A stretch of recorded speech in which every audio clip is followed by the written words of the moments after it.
Salut tout le monde, bienvenue à Finances fondamentales, le podcast d'éducation financière qui se prend pas au sérieux. Chaque semaine, je te synthétise un livre qui touche de près ou de loin les finances personnelles et l'investissement boursier. Je te résume donc des centaines d'heures de lecture de façon simple avec des exemples concrets et transparents.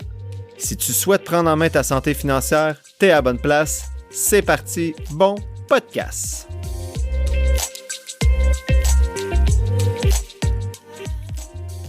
Salut tout le monde, bienvenue au 74e épisode de Finances fondamentales. Je suis vraiment heureux encore une fois aujourd'hui d'être avec vous pour vous faire la synthèse du livre cette fois-ci de Monish Pabrai qui a été écrit en 2007 qui s'intitule The Dhandho Investor. Ce livre-là écrit par Monish Pabrai qui est l'un des investisseurs les plus performants sur les marchés du monde entier partage divers principes pour comprendre les bases pour obtenir des rendements élevés sur nos investissements avec un potentiel de perte plutôt faible.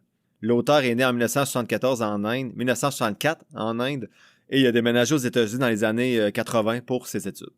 Il a démarré ses investissements en 95 après avoir lu One Up on Wall Street de Peter Lynch que je vous ai synthétisé à l'épisode 71 et il a vendu Transtech, sa compagnie, pour 6 millions de dollars et il a lancé son fonds Pabrai Fund en 1999. Premier élément de synthèse, c'est risque plus résultat plus incertitude égale quoi? L'idée principale de la philosophie Dhandho, c'est de prendre des paris à faible risque avec des résultats potentiels élevés, mais aussi une grande incertitude. L'auteur donne l'exemple des immigrés indiens aux États-Unis qui ont acheté des motels dans les années 70 pour très peu d'argent et qui n'ont pas pris de gros risques parce qu'ils pouvaient prendre un emploi s'ils échouaient. Le montant des bénéfices générés par ces motels-là était assurément incertain, mais il y avait un potentiel élevé parce que les immigrants avaient très peu de dépenses parce qu'ils vivaient dans ces motels-là justement et utilisaient leur famille comme personnel à bas prix.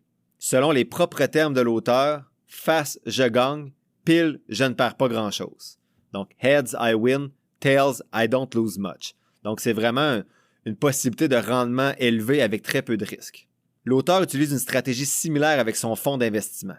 Il investit dans des entreprises qui présentent un faible risque de perte en capital, en suivant généralement la méthode de Buffett et Graham qui consiste à choisir des entreprises vendues à un prix inférieur à la valeur de leurs actifs, donc un faible risque, et dans des entreprises qui ont un grand potentiel d'avenir dans 10, 20, 30 ans avec un fossé, un avantage compétitif qui s'élargit. L'avantage compétitif croissant, c'est ça qui va protéger l'entreprise contre ses concurrents et qui va permettre d'aller chercher le côté résultat potentiel élevé. Bien sûr, ces entreprises-là vont souvent avoir une incertitude temporaire pour les avoir à un prix intéressant, que ce soit au niveau de l'entreprise, de son secteur d'activité ou du pays même, parce que la plupart des investisseurs préfèrent rester à l'écart des incertitudes à court terme, d'où le potentiel d'aller chercher ces entreprises-là pour un investissement plus à long terme. Donc, en gros, c'est la forte incertitude auprès de ces entreprises-là qui sont exceptionnelles, qui nous permettent d'aller les chercher à des moments précis, à des prix intéressants. Le meilleur exemple, c'est Facebook en 2023, qui est une entreprise avec des chiffres exceptionnels et qui a diminué à un prix en bas de 100 $ et qui est remonté maintenant presque à 500 $ en un an. Deuxième élément de synthèse, c'est investir à la Buffett. Donc, l'auteur parle bien sûr d'une marge de sécurité. Donc, dans le cadre d'un investissement de style Buffett, Benjamin Graham, l'auteur se concentre uniquement sur les entreprises vendues avec une forte décote par rapport à leur valeur intrinsèque. Donc, ils se vendent à rabais. Comme le dit Buffett, soyez craintifs quand les autres sont avides, soyez gourmands quand les autres sont craintifs. Donc, be fearful when others are greedy, be greedy when others are fearful. L'auteur calcule la valeur intrinsèque d'une entreprise à l'aide de la méthode DCF, donc Discounted Cash Flow, sur une période de 10 ans et la valeur résiduelle à l'aide de 10 à 15 flux de trésorerie disponibles. L'auteur calcule la valeur intrinsèque d'une compagnie à l'aide de la méthode DCF, Discounted Cash Flow, que je partage notamment également sur mon outil d'analyse fondamentale. Il utilise les ventes les plus médiocres possibles comme données d'entrée dans ses projections. Comme ça, il s'assure d'avoir des projections qui sont plutôt safe. Même si la méthode DCF, c'est un excellent outil d'investissement, elle reste sujette à de nombreuses imprécisions parce qu'elle va multiplier l'imprécision des données que vous rentrez dans votre calculateur, le cash flow également, les ventes futures, et ça va multiplier la marge d'erreur que vous avez sur 10 ou 15 ans. Donc, c'est sûr que l'estimation des ventes futures dans 10-15 ans, c'est un exercice assurément incertain parce qu'il y a beaucoup de choses qui peuvent changer pendant ce temps-là. Par conséquent, le DCF peut pas être fiable. En fait, ne peut être fiable qu'avec des entreprises qui sont plus prévisibles, même dans le meilleur des cas, ça va toujours nécessiter une bonne marge de sécurité. Donc l'auteur, lui, c'est pour ça qu'il montre la plupart de ces exemples-là avec une marge de sécurité qui, pour lui, doit représenter 20% de la valeur intrinsèque de la compagnie. Vous avez bien entendu, 20%. Il donne l'exemple de Warren Buffett qui a acheté le Washington Post en 1973 pour 100 millions de dollars, alors que la plupart des analystes l'évaluaient publiquement à 500 millions de dollars. Donc en lisant ça, je me suis dit, wow, lui, il achète pour le 1/5 du prix de sa valeur intrinsèque. Je devrais peut-être revoir ma marge de 30% pour l'amener à 80%, puis m'assurer d'avoir une plus grosse marge de sécurité. J'exagère, là, mais peut-être que ça fait réfléchir. Au-delà de la marge de sécurité, quand l'auteur parle d'investir comme Buffett, il parle également d'élargir les fossés, donc d'élargir l'avantage compétitif des entreprises dans lesquelles il investit. Il cite notamment Buffett à ce sujet-là en disant que la clé de l'investissement, c'est pas d'évaluer l'impact d'un secteur sur la société ou sa croissance, mais plutôt de déterminer l'avantage concurrentiel, compétitif d'une entreprise donnée et surtout la durabilité de cet avantage. Les produits et les services qui sont entourés de larges douves durables sont ceux qui récompensent les investisseurs. Il mentionne qu'un rendement élevé du capital investi, donc le ROC, le ROIC en anglais, c'est un indicateur d'un avantage compétitif. C'est pourquoi la stratégie de Monish Pabrai est entièrement axée sur le long terme. Il évite de vendre au cours des 3 premières années quand il possède une entreprise, le faisant seulement si la valeur intrinsèque sous-jacente qui calcule a changé et si seulement ce changement-là est significatif, permanent et s'accompagne d'un degré élevé de confiance dans ses calculs. En cas de doute, il évite tout simplement de vendre ses actions. Troisième élément de synthèse, es-tu plus compétente ou compétent que moi? Donc, l'auteur dit qu'il s'intéresse à des entreprises stables et simples qui se situent dans son cercle de compétences, comme on a vu encore une fois dans l'épisode de Peter Lynch avec One Up on Wall Street. Tout d'abord, l'auteur dit qu'en raison de la façon dont il estime la valeur intrinsèque des compagnies avec la méthode DCF, il a besoin d'une entreprise qui est stable, simple et qui est prévisible en termes de revenus ou de profits pour éviter d'avoir une incertitude excessive dans l'évaluation du prix auquel il arrive. Ensuite, pour améliorer la fiabilité de ses calculs, il est impératif qu'il s'en tienne à des secteurs qu'il connaît très bien et pour lesquels il peut faire des prédictions raisonnablement fiables pour les ventes futures. Donc, comme Warren Buffett, Monish Pabrai, un des plus grands investisseurs au monde, laisse passer 99% des opportunités parce qu'elles ne se situent pas dans son cercle de compétences. Il dit que manquer une bonne occasion coûte beaucoup moins cher que de perdre du capital. On peut comprendre que c'est mieux de manquer une bonne occasion que d'en prendre une mauvaise. Je fais une petite pause pour vous parler de Christine Pelletier, qui est conseillère en sécurité financière et représentante en épargne collective chez GFM Groupe Financier. Je me rends compte avec tous mes accompagnements qu'il y a certaines personnes qui peuvent être intimidées par l'investissement autonome ou qui ont tout simplement pas la même passion que moi pour gérer leur placement. Si vous vous reconnaissez là-dedans, Christine pourrait être la personne pour vous accompagner. Avant de vous la référer, vous pouvez être sûr que j'ai fait tous les devoirs que je vous dis de faire avec les personnes qui vous accompagnent pour vos finances et je lui ai posé toutes les questions qu'on a vues jusqu'à maintenant sur le podcast. Christine est en plus une fidèle auditrice du podcast et c'est une vraie passionnée de finances. Elle utilise une approche personnalisée et ajuste son accompagnement selon vos besoins. Et plus beau dans tout ça, c'est qu'elle offre des FNB indiciels comme je vous suggère de le faire depuis le début du podcast. Elle peut aussi vous accompagner pour vos besoins d'assurance vie, d'invalidité et de maladies graves. Vous trouverez toutes les informations nécessaires pour la contacter dans la description de l'épisode. Merci à Christine Pelletier et GFM Groupe Financier d'aller au-delà de la finance et de soutenir le podcast. À noter que les fonds communs de placement sont offerts par Investia Services Financiers Inc. Par conséquent, l'auteur conserve un portefeuille relativement concentré avec moins de 15 titres, parfois même 3. Donc, comme Warren Buffett, il pense que la diversification, c'est une protection contre l'ignorance, mais qu'elle n'est pas le moyen le plus sûr de se construire un portefeuille.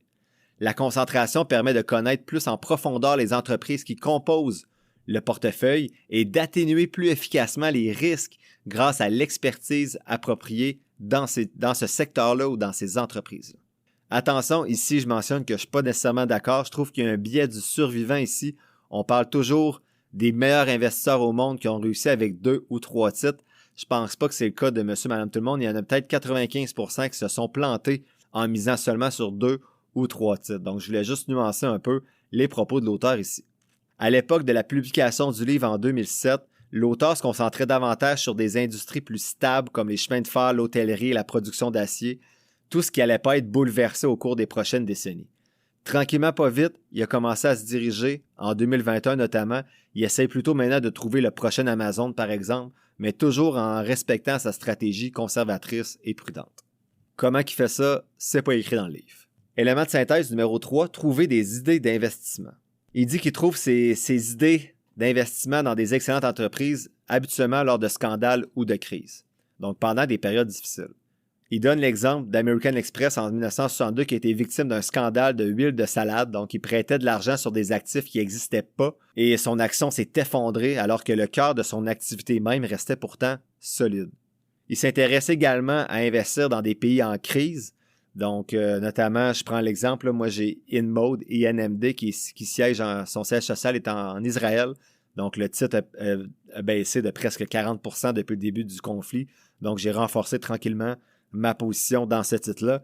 Est-ce que j'ai raison de le faire? On va le savoir dans 5-10 ans. Et bien sûr, lorsque l'économie mondiale est en crise, comme la crise financière de 2008 ou lors du COVID, bien, ça peut être des moments intéressants pour placer ses billes. Pour trouver des idées d'investissement, il regarde également dans les journaux. Donc, on s'entend que son livre a été publié en 2007, mais il recherchait dans les journaux les événements négatifs comme des scandales, des emprisonnements, des démissions, des crises de marché, des guerres, des événements terroristes, des démissions. Donc, bref, tout ce qui pouvait faire en sorte que le titre baissait, mais temporairement. Il mentionne également regarder les rapports 13F pour trouver des idées. Donc, les rapports 13F, c'est des déclarations trimestrielles que les investisseurs qui détiennent plus de 100 millions de dollars d'actions américaines cotées en bourse doivent remplir, comme Warren Buffett, Peter Lynch, etc. Donc, lui va s'inspirer de ce que les autres grands investisseurs font pour trouver des idées d'investissement. Je vous invite à consulter le site Dataroma qui justement présente c'est quoi que ces gens-là ont fait lors du dernier trimestre. Attention, ça ne veut pas dire de faire comme eux. Des fois, ils ont acheté puis justement le titre a monté après, donc c'est plus intéressant, mais ça peut vous donner des idées. Il mentionne également utiliser des screeners, donc des sites qui permettent de mettre des variables pour trier les actions qui existent sur le marché boursier. Il participe également à des événements et des masterminds pour trouver des idées auprès de d'autres personnes intéressées par les finances. Dernier élément de synthèse, les 6 autres principes du Dando. Donc, il partage des principes qui aident à comprendre les bases pour obtenir des retours, des rendements en fait qui sont plus élevés. Et j'en ai retenu 6 pour vous. Je n'ai pas répété, par exemple, l'avantage compétitif et la marge de sécurité. Donc, c'est vraiment 6 principes qui n'ont pas été nommés dans les points de synthèse précédents. Premier principe, c'est de focaliser sur l'acquisition d'une entreprise existante. L'auteur dit que c'est beaucoup moins risqué que de lancer une start-up avec une idée absolument nouvelle et qui n'a pas été testée encore. Deuxième principe, acheter une entreprise simple avec des changements ultra lents dans ce secteur-là. Il dit d'investir dans une entreprise simple que même un idiot pourrait gérer plutôt que d'investir dans des entreprises dont le fonctionnement exige de grandes compétences. Des secteurs comme l'informatique et les finances requièrent des personnes qui sont hautement qualifiées pour les gérer et ont également évolué de manière spectaculaire au cours des 2 dernières décennies. Donc, Monish nous demande nous dire d'éviter ce type d'entreprises-là qui sont complexes à gérer. Troisième principe, acheter des entreprises en perte dans des secteurs en perte. Donc, il dit que dans les années 70, justement, les motels étaient en grande difficulté en raison des prix élevés du pétrole, ce qui a diminué le nombre de voyageurs sur les routes. Et il y a un certain nombre d'immigrés indiens qui ont racheté cette entreprise-là à prix réduit, ce qui leur a été bénéfique parce que la situation est ensuite revenue à la normale. Quatrième principe, parier lourdement quand les chances sont en votre faveur. Donc, après avoir constaté qu'ils pouvaient louer leur motel à des prix inférieurs à ceux de leurs concurrents, les immigrés indiens, les Patels, que l'auteur réfère beaucoup, ont même acheté des hôtels en faillite à des banques en prenant un prix encore plus bas et en prenant le reste sous forme de prêt. Ça leur a permis d'obtenir un rendement élevé sur l'investissement avec un risque très faible de perdre uniquement l'argent qu'ils avaient investi dans l'entreprise. Et enfin, cinquième principe, j'ai dit 6, c'est un mensonge, j'en ai 5. Donc, investir dans les copycats plutôt que dans les innovateurs. Donc, l'auteur suggère surtout, nous demande d'investir dans des copieurs plutôt que dans des innovateurs. Donc, ce qui veut dire, c'est que les innovateurs, eux, doivent consacrer beaucoup de temps, d'efforts et d'argent à la recherche de nouvelles choses, tandis que les copycats, les réplicateurs, n'ont qu'à reproduire quelque chose qui existe déjà avec peu d'efforts et beaucoup moins d'argent. Il donne l'exemple de quelques-unes des plus grandes entreprises comme Microsoft et McDonald's. Lui-même affirme que copier les autres, les idées les stratégies d'investissement de sociétés comme Berkshire Hathaway et de Warren Buffett. Donc pourquoi se casser la tête quand on peut copier un peu ce que le meilleur investisseur au monde fait? C'est la question que l'auteur se pose. Donc selon lui, tous ces principes-là vont aider un investisseur à obtenir de bons rendements sur son investissement sur une longue période, bien sûr. Donc, en conclusion, la première partie du livre est très intéressante parce qu'elle est vraiment sous forme d'histoire avec les premiers Indiens qui sont arrivés aux États-Unis qui ont acheté des hôtels. Donc, on apprend plein de leçons d'investissement à travers l'histoire de cette famille-là. Ici, j'ai résumé vraiment les points clés à retenir, pas l'histoire, mais c'est un livre à lire selon moi qui résume bien la philosophie de Warren Buffett, mais dans un style un peu plus romanesque et digeste. Donc, c'est un excellent livre qui me semble plutôt méconnu au grand public. Donc, qu'est-ce que je retiens de ce livre-là? Monish Pabrai se définit comme un imitateur éhonté de Warren Buffett. Il achète avec une grande marge de sécurité, un portefeuille concentré d'entreprises dans son cercle de compétences, avec un avantage compétitif en croissance, un faible risque de perte, des résultats incertains, mais avec un potentiel immense, une gestion facile et honnête, et ça généralement pendant une crise temporaire du secteur, de l'entreprise ou du pays dans lequel il souhaite investir. La semaine prochaine, je fais la synthèse du livre de Scott Papp, publié en 2007, qui s'intitule « The Barefoot Investor », donc l'investisseur nu-pied. Ce jeudi, je vais partager sur la page Facebook du podcast les résultats obtenus pour 20 autres compagnies qui n'ont pas passé la première étape dans ma stratégie d'analyse fondamentale que j'ai faite en septembre 2023. Ça inclut notamment Five Below, la Banque nationale et Dollarama. L'épisode tire à sa fin, j'espère que tu l'as apprécié et merci d'avoir passé un peu de temps avec moi aujourd'hui. Si tu apprécies le podcast, il y a 3 choses gratis que tu peux faire pour m'aider. 1. Partager le podcast sur tes réseaux sociaux. 2. T'abonner, suivre ou donner quelques étoiles au podcast selon la plateforme sur laquelle tu m'écoutes. Et 3. Me suivre sur la page Facebook du podcast. Si tu veux me soutenir davantage, tu peux t'abonner pour $3,99 par mois au podcast et ainsi avoir accès à un épisode spécial supplémentaire chaque mois, en plus d'avoir accès à mon outil d'analyse. Toutes les informations pour me soutenir sont quelque part dans la description de l'épisode. Sinon, oublie pas que je ne suis pas un expert, prends jamais ce que je dis pour du cash, fais toujours tes propres recherches. Sur ce, merci encore pour ton écoute et on se voit dans le prochain épisode de Finances fondamentales.